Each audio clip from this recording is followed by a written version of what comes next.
Have you ever stopped and asked yourself, am I really making the most of the time God has given me? Psalms 39 verse 4 says, Lord, remind me how brief my time on earth will be. Remind me that my days are numbered and that my life is fleeing away. This verse is a powerful reminder that our life on earth is temporary. We often live as if we have unlimited time. We say, I'll do it tomorrow. I'll forgive later.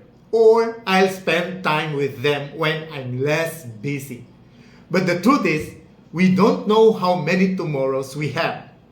Our time is a gift from God, and every day is an opportunity to love, to forgive, to serve, and to grow closer to Him. So today, let us not take our time or the people we love for granted.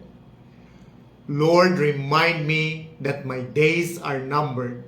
Help me to use my time wisely and live each day with love, purpose, and faith.